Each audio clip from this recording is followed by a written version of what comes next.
کہ بھائی اوپر والا پورشن جس بیٹے کا ہے، چونکہ وہ زمین کا مالک نہیں ہے، حتیٰ کہ مکان کی چھت کا بھی وہ مالک نہیں ہے جو نیچے والا مکان ہے، تو شرعی طور پر اس کی حیثیت یہ بنتی ہے کہ اوپر والے شخص نے نیچے والی زمین کو عاریتاً لیا ہوا ہے، یعنی استعمال کے لیے لیا ہوا ہے۔ بھائی میں آپ کو اپنی بائک دیتا ہوں استعمال کے لیے، میں آپ کو اپنی گاڑی دیتا ہوں استعمال کے لیے، تو جو اپنی کوئی بھی چیز استعمال کے لیے کسی کو دیتا ہے اسے ہر وقت حق ہوتا ہے کہ وہ اپنی چیز واپس لے لے، چاہے وہ 100 سال کے لیے بھی دے، لیکن عاریتاً دیا ہے نا تو حق ہے۔ میں آپ کو اپنی گاڑی دیتا ہوں استعمال کے لیے، بائک دیتا ہوں، میں کہتا ہوں جی میں نے آپ کو 20 سال کے لیے دی ہے، لیکن کل میرا دماغ گھوم جاتا ہے، میں کہتا ہوں جی واپس کرو، مجھے نہیں، یہ تو کیونکہ ایک تبرع ہے نا، احسان ہے، تو جب چاہیں آپ اپنی زمین واپس لے لیں، اپنی گاڑی واپس لے لیں۔ تو جیسے آپ کسی کو سواری کے لیے اپنی گاڑی دیتے ہیں تو عاریتاً آپ کسی کو اپنی زمین بھی دے سکتے ہیں کہ بھئی یہ میری زمین ہے، اس پہ چاہو اپنا گھر بنا لو۔ اب کسی شخص نے آپ کی زمین پہ اپنا گھر بنا لیا تو آپ کو شریعت ہر وقت یہ حق دیتی ہے کہ آپ کسی بھی وقت اس سے کہہ سکتے ہو مجھے اپنی زمین چاہیے اور یہ مکان خالی، یعنی گھر توڑ کے لے جاؤ، بڑا ملبہ اٹھاؤ یہاں سے، یہ شرعی طور پہ حق ہے۔ تو جب بھی آپ کسی کے گھر پہ اپنا گھر بناتے ہیں تو خوب سمجھ لیں، جو نیچے کا جس کا پورشن ہے، جس کے پاس لینڈ ہے، جس کے پاس زمین ہے، اس کو یہ حق ہے کہ وہ کسی بھی ٹائم پہ آپ کو کہہ سکتا ہے کہ یہ مکان اوپر توڑ تاڑ کے لے جاؤ، میری زمین اور میری چھت مجھے خالی کر کے دو، یہ شرعی طور پر اس کو حق ہے۔ اب جب وراثت میں ہمارے پاس اس طرح کا مسئلہ آتا ہے تو ہم جواب لکھتے ہیں، وہ یہی اکثر مفتیان کرام جواب لکھتے ہیں کہ بھئی یہ جو اوپر والا جس نے پورشن بنایا ہے نا، اب نیچے والے وارثین اگر چاہتے ہیں کہ وہ یہ آرڈر دے دیں اوپر والے کو کہ بھئی یہ ہماری چھت خالی کرو اور یہ تم نے جو بنایا تھا یہ توڑ کے واپس لے جاؤ، تو ان کو یہ حق ہے۔ لیکن آپ کو پتہ ہے اس میں اوپر والے کا نقصان بہت ہے، اس نے لاکھوں روپے لگا کے ایک فلیٹ بنایا اور فتویٰ یہ دیا جا رہا ہے کہ جی توڑ کے لے جاؤ، تو پھر مفتی سلو کا راستہ یا ایسی صورت میں اختیار کرتا ہے، جو ہم کرتے رہتے ہیں، لوگوں کو بتاتے رہتے ہیں کہ بھئی دیکھو، بجائے اس کے کہ آپ جس بھائی نے اوپر کا پورشن بنایا تھا اب اس کو توڑنے کا آرڈر دیا جائے گا، آرڈر دیں گے تو اس کو توڑنا پڑے گا، اس میں اس کا نقصان بہت ہے، تو ہم کوئی ایسی صورت اختیار کر لیتے ہیں جس میں اس کا بھی نقصان نہ ہو اور نیچے والوں کا بھی نقصان نہ ہو، تو اس میں پھر سلو کا راستہ اختیار کیا جاتا ہے۔ پھر یہ کہا جاتا ہے بھائی یہ دیکھا جائے کہ اوپر والے گھر اگر نہ ہوتا تو اس پورے مکان کی قیمت کیا ہوتی، اوپر والا گھر بننے کی وجہ سے اس پورشن کی قیمت کیا یعنی اس پورے مکان کی قیمت میں کتنا اضافہ ہوا ہے۔ تو آپ ایسا کریں کہ اوپر والے بھائی کو وہ قیمت دے کے وہ مکان اس سے لے لیں آپ، اور وہ وراثت میں اس کو شامل کر لیں، تو یہ بھی صلح کا راستہ ہے، اس میں نہ اوپر والے کو نقصان ہوا نہ نیچے والے کو نقصان ہوا، اور توڑنے میں تو سب کا نقصان ہے۔ تو بعض دفعہ شرعی قانون ایک طرف رہنمائی کر رہا ہوتا ہے، لیکن جو ماہر مفتی ہوتے ہیں یا ماہر قاضی ہوتے ہیں وہ صلح کا راستہ اختیار کرتے ہیں تاکہ دونوں فریقوں میں سے کسی کو بھی نقصان نہ ہو اور جو مقصد تھا نقصان سے بچانا وہ حاصل ہو جائے۔ تو یہ کتاب الصلح پورا ایک فقہ کے میں ایک پورا باب ہے، اور ہماری عدالتوں میں تو صلح کا کوئی سیٹ اپ ہے ہی نہیں۔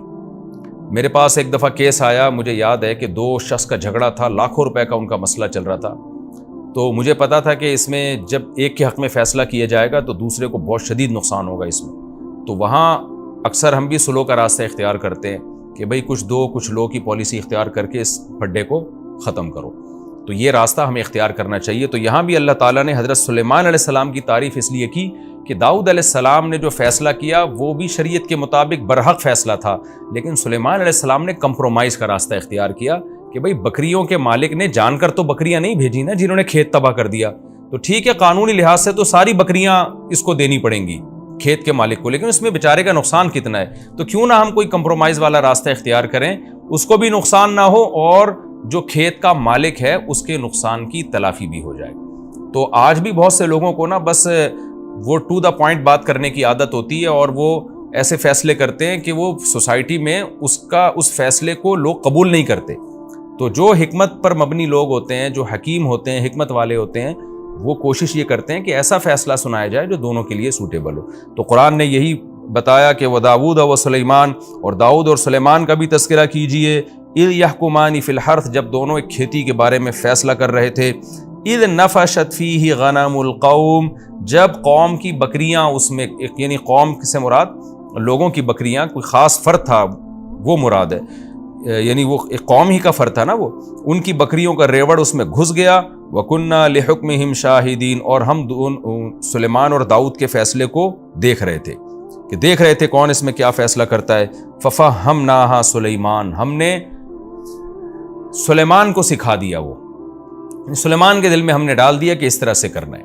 تو اللہ حضرت سلیمان کی تعریف اور یہ اس صلح کے راستے کی تعریف اللہ تعالیٰ اس لیے کر رہے ہیں تاکہ اس امت کی رہنمائی ہو، کہ امت بھی ہمیشہ صلح کے راستے کو اختیار کرے، صرف فیصلے تھوپنے والا کام نہ کرے.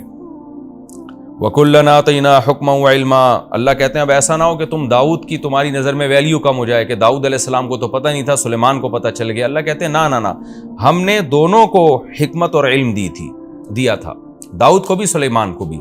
لیکن بعض دفعہ ایسے ہوتا ہے کہ اسپیسیفک کسی خاص واقعے میں کسی کی توجہ چلی جاتی ہے، کسی کی نہیں جاتی.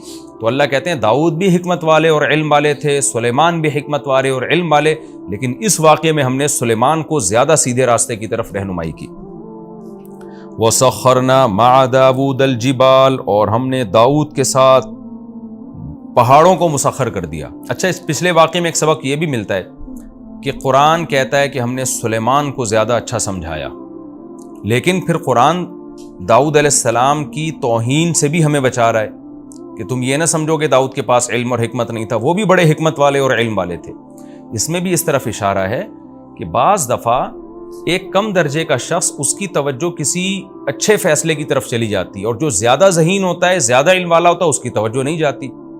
تو اس سے یہ ثابت نہیں ہو جاتا کہ جس کے دماغ میں اچھا خیال آیا وہ ہر لحاظ سے پہلے سے برتر ہے.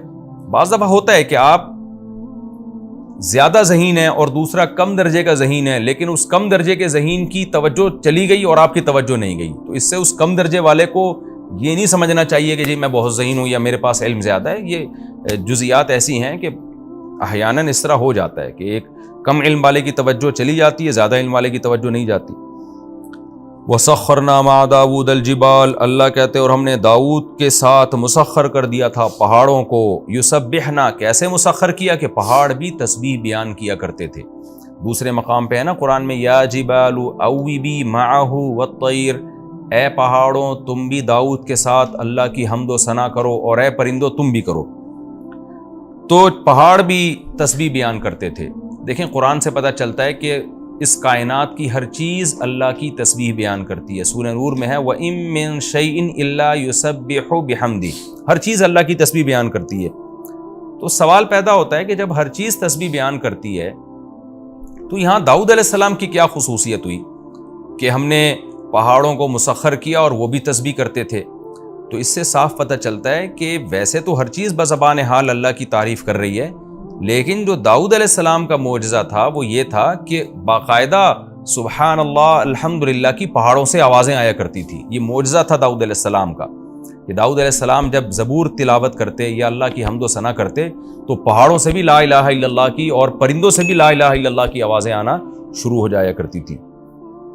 وَكُنَّا فَاعِلِينَ، اللہ کہتے ہیں اور یہ سارے کام ہم کر رہے تھے. یہ بھی ایک اشکال کا جواب ہے کہ پہاڑ کیسے اللہ کی تسبیح بیان کر رہے ہیں، پرندے کیسے کر رہے ہیں؟ تو اللہ کہتے ہیں پرندہ نہیں کر سکتا زبان کے ذریعے کہ وہ زبان انسان کی سمجھ میں آئے، پہاڑ نہیں بول سکتا، لیکن یہ سارے کام ہم کر رہے تھے.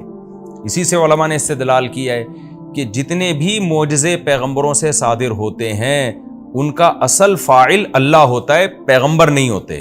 تو اس لیے اللہ کہہ رہے ہیں سارے کام میں کر رہا تھا، داؤد نہیں کر رہے تھے یہ سارے کام، کہ ان کے حکم پر پہاڑوں کا سے جو آواز آئی ہے تو یہ آواز ہم نے نکالی ہے پہاڑوں سے. وَعَلَّمْنَاهُ صَنْعَةَ لَبُوسٍ لَكُمْ، اللہ کہتے ہیں ہم نے داؤد کو سکھایا صنعۃ لبوس. لبوس کی تشریح میں کر چکا ہوں ترجمے میں. زرہیں جو جنگی لباس ہوتے ہیں نا، سر سے پاؤں تک انسان لوہے کا لباس پہن کے وہ ڈھک جاتا ہے، پھر دشمن کے لیے آپ کو تلوار تیر کے ذریعے نقصان پہنچانا بہت مشکل ہوتا ہے. تو اللہ کہتے ہیں ہم نے اے لوگوں تمہارے لیے، یعنی اے بنی اسرائیل یا اے اہل اسلام تمہارے لیے، تمہارے کا مطلب ان کا فائدہ ہم سب اٹھا رہے ہیں. جب زرہیں ایجاد ہو گئیں تو سب نے فائدہ اٹھایا اس کا. تمہارے لیے ہم نے یہ سب صنعت داؤد کو سکھائی. لِتُحْصِنَكُم مِّن بَأْسِكُم، تاکہ یہ زرہیں تمہیں تمہاری لڑائیوں میں محفوظ کریں. تو داؤد علیہ السلام کو اللہ نے زرہیں بنانا بھی سکھایا. فَهَلْ أَنْتُمْ شَاكِرُونَ، اللہ کہتے ہیں بتاؤ اب تم شکر ادا کرو گے. اس آیت سے یہ بھی پتہ چلتا ہے کہ دنیاوی علم کی بھی اللہ کی نظر میں بڑی ویلیو ہے. اب یہ زرہیں بنانا اور پہننا یہ جنگوں میں ڈیفنس کے کام آتی ہے یہ چیز. تو اللہ نے داؤد علیہ السلام کو یہ سب چیزیں سکھائیں تاکہ آپ جنگ میں اپنا دفاع مضبوطی سے کر سکیں. تو آج بہت سے لوگ افراط و تفرید کا شکار ہیں. کچھ لوگ دین کے علم کی ان کی نظر میں ویلیو ہی نہیں ہے, یہ ہمارا لبرل طبقہ ہے. اور کچھ لوگ صرف دین کے علم ہی کو علم مانتے ہیں, دنیا کے علم کو کوئی حیثیت ہی نہیں دیتے, یہ بھی غلو کا شکار ہیں. تو قرآن میں جہاں دین کے علم کی فضیلت ہے وہاں دنیاوی علم کی بھی فضیلت ہے. ظاہر ہے تو دنیا کا علم تھا نا, زرہیں بنانا اور جنگوں میں استعمال کرنا. تو جو بھی قوم اپنے ڈیفنس کے لیے محنت کرتی ہے, کوشش کرتی ہے, ٹیکنالوجی میں ترقی کرتی ہے, اس زمانے کی یہ ٹیکنالوجی ہی تھی. کیونکہ قرآن میں دوسرے مقام پر آتا ہے وَقَدِّرْ فِي السَّرْدِ, ہم نے لڑیاں جوڑنا سکھائیں داؤد علیہ السلام کو. کیونکہ یہ ایسے ہی دیسی طریقے سے نہیں ہوتا کہ جی ایک پلیٹ لا کے ادھر ویلڈنگ کر دی, ادھر ویلڈنگ کر کے آپ نے ایک خول چڑھا لی اپنے اوپر. بازو ہیں آپ کے, جوائنٹس ہیں آپ کے, اس کو موو کرنا ہے. یہ تو قدر فی السرد, اللہ کہتے ہیں ہم نے ان کو لڑیوں کو جوڑنا سکھایا داؤد علیہ السلام کو. تو اس طرح سے انہوں نے زرہیں بنائی تاکہ جنگوں میں ہمارے کام آئیں. آگے اللہ فرماتے ہیں وَلِسُلَيْمَانَ الرِّيحَ, اور ہم نے سلیمان کے لیے ہوا کو مسخر کر دیا, عاصفۃً, بڑی طوفانی ہوا تھی. اچھا, قرآن میں ایک جگہ آتا ہے کہ رخاء, نرم ہوا تھی, اور ایک جگہ آتا ہے تیز ہوا تھی, عاصفہ, تیز ہوا. تو علماء نے تطبیق دی ہے کہ وہ رفتار کے لحاظ سے تیز تھی لیکن اسموتھ ہونے کے اعتبار سے وہ نرم تھی. کیونکہ تیز ہوا ہلا دیتی ہے انسان کو, ڈرا دیتی ہے انسان کو, اٹک پٹک کر دیتی ہے. تو اسپیڈ کے لحاظ سے تیز تھی, اتنی تیز کہ مہینوں کا سفر دنوں میں ہونا شروع ہو گیا. اور لیکن نرم اتنی کہ جیسے ہم جہاز میں جب سفر کرتے ہیں نا تو کیسے اسپیڈ کے ساتھ جا رہا ہوتا ہے لیکن کوئی جھٹکے نہیں آتے, کوئی انسان ہلتا جلتا نہیں ہے اس میں. تو اس لحاظ سے وہ ہوا نرم تھی سلیمان علیہ السلام کے لیے. تجری بامرہ الی الارض التی بارکنا فیہا, یہ ہوائیں چلتی تھیں سلیمان کے حکم سے اس زمین کی طرف جس زمین میں ہم نے برکت رکھی ہے, یعنی ارض شام, بیت المقدس. سلیمان علیہ السلام کا مرکز اور داؤد علیہ السلام کا جو مرکز تھا خلافت کا وہ بیت المقدس تھا, فلسطین تھا. وہاں سے آپ پوری دنیا میں ٹریولنگ کرتے تھے تو اس کے لیے آپ کو ایک تخت اللہ نے دیا جو ہوا میں اڑتا تھا, اور ہوائیں پوری فوج کو اور جنات شیاطین کو لے کے جہاں چاہتی بہت اس رفتار کے ساتھ وہ ہوائیں آپ کے تخت کو پہنچا دیا کرتی تھی. وَكُنَّا بِكُلِّ شَيْءٍ عَالِمِينَ, اور اللہ کہتے ہیں ان تمام چیزوں کو ہم جانتے تھے کہ ہم نے سلیمان کو کیا کیا نعمتیں دی ہیں اور کیوں دی ہیں. یہ سب چیزوں کا ہمیں علم تھا. یعنی جس کا علم کامل ہوتا ہے تو وہ کام وہ کرتا ہے جو حکمت پر مبنی کام ہوتے ہیں. تو یعنی ہمارے تمام کام حکمت پر مبنی کام تھے. وَمِنَ الشَّيَاطِينَ, اللہ کہتے ہیں اور ہم نے سرکش جنات, شیطان کا اطلاق سرکش جناتوں پر ہوتا ہے. تو یہاں شیطان سے ابلیس مراد نہیں ہے بلکہ سرکش جنات ہم نے وہ بھی مسخر کر دیے سلیمان کے لیے. من, وہ جنات تھے یغوصون لہو, جو سلیمان کے لیے غوطے لگاتے. جیسے روایات میں اور قرآن میں ہے کہ سمندر کے اندر غوطے لگاتے. کیوں لگاتے؟ سمندر کے اندر سے نایاب موتی, ہیرے, جواہرات نکالتے تاکہ سلیمان علیہ السلام کی معیشت اس سے مضبوط ہو. یہ بھی اگر آپ دیکھیں کہ معدنیات کا کسی ملک میں نکلنا اس ملک کی معاشی ترقی کے لیے بہت مفید ہے. اس کا ثبوت قرآن سے بھی ہے. سلیمان علیہ السلام کی حکومت کو اللہ مضبوط کرنے کے لیے کیا اللہ نے کیا کہ جنات کو آپ کے تابع کر دیا, وہ سمندر کی تہ میں جا کے ہیرے جواہرات نکالتے. اس سے بھی پتہ چلتا ہے کہ دنیاوی اسباب اختیار کرنا یہ نہ توکل کے خلاف ہے نہ شریعت کے خلاف ہے. ورنہ سلیمان علیہ السلام کو کیا ضرورت تھی کہ سمندروں میں غوطے لگوا کے وہاں سے ہیرے جواہرات نکالیں, موتی نکالیں. وہ کہتے بھائی ہم دنیا دار لوگ تھوڑی, ہم تو بس اللہ اللہ کریں گے اور جو کرنا ہوگا اللہ نے خود کرے گا, اللہ خود کرے گا. ہمیں ہیرے جواہرات اور اتنا عالی شان تخت بنانے کی کیا ضرورت ہے. لیکن ایک اسٹیبل گورنمنٹ تھی سلیمان علیہ السلام کی, زبردست حکومت تھی, اور اللہ نے آپ کو مشن دیا تھا کہ پوری دنیا میں آپ نے اس حکومت کو قائم کرنا ہے. تو اس کے لیے اللہ نے آپ کو اسباب اور وسائل دیے. آگے اللہ فرماتے ہیں وَيَعْمَلُونَ عَمَلًا دُونَ ذَلِكَ, اور اس کے علاوہ بھی بہت سارے اعمال یہ شیاطین کیا کرتے تھے. دوسرے مقام پہ آتا ہے, وہ جب ہم وہاں پہنچیں گے تو وہاں میں اس کا تفصیلی تذکرہ کروں گا کہ وہ جنات سلیمان علیہ السلام کی جو فوجیں تھیں نا ان کے لیے بڑے بڑے دیگڑے بنایا کرتے تھے تاکہ وہ فوجی بیرکوں میں جا کے اس میں کھانا کھائیں. تو اتنے بڑے بڑے برتن بنایا کرتے تھے اور قلعے بنایا کرتے تھے, اور وتماثیل وجفان کالجواب وقدور الراسیات. تو ایسے بہت سارے کام, بڑی بڑی عمارتیں بنایا کرتے تھے ان کے لیے. تو بہت سارے کام جو انسانوں کے لیے بنانا بہت مشکل تھا, تو جنات کے ذریعے سلیمان علیہ السلام وہ کام کیا کرتے تھے۔ آگے اللہ فرماتے ہیں وَكُنَّا لَهُمْ حَافِظِينَ۔ سوال پیدا ہوتا ہے اتنے بڑے بڑے سرکش جنات سلیمان کے تابع کیسے ہو گئے؟ ظاہر ہے جو جن سمندر میں گھس کے اس کی تہہ سے موتی نکال کے لا رہا ہے اور بڑے بڑے پہاڑوں پہ پتھروں کو لے کے جا رہا ہے تو انسان کو بھی بڑا نقصان پہنچا سکتا ہے، اور انسان کے تابع کیوں بنے گا؟ اس کا اللہ نے جواب دیا وَكُنَّا لَهُمْ حَافِظِينَ۔ ان جنات کی حفاظت ہم کر رہے تھے۔ حفاظت کا مطلب پہرا ہم دے رہے تھے کہ وہ سرکش نہ ہونے پائیں۔ اس سے پتہ چلتا ہے کہ آج کے عاملین جو کہتے ہیں نا ہم نے جناتوں کو تابع کیا ہوا، یہ جھوٹ بولتے ہیں۔ جنات کو تو اللہ نے تابع کیا تھا، سلیمان علیہ السلام کے لیے مسخر کیا، تو تبھی تو قرآن اشکال کا جواب دے رہا ہے کہ اتنے پاورفل جنات انسان کے فرما بردار کیسے بن گئے؟ تو اللہ کہتے ہیں وہ خود تھوڑی بنے، کنا لہم حافظین، ہم حفاظت کر رہے تھے ان کی، ہم نے ان کو ہلنے نہیں دیا، سلیمان کا روب ان کے اوپر ڈال دیا۔ تو آج کے عامل نہ تو سلیمان علیہ السلام ہیں، نہ یہ اتنے پاورفل ہیں کہ یہ جنات کو اپنے قابو میں لیں۔ حقیقت یہ ہے کہ جنات نے ان کو اپنے قابو میں لیا ہوا ہوتا ہے، اور پھر ان سے الٹے الٹے کام جنات کروا رہے ہوتے ہیں۔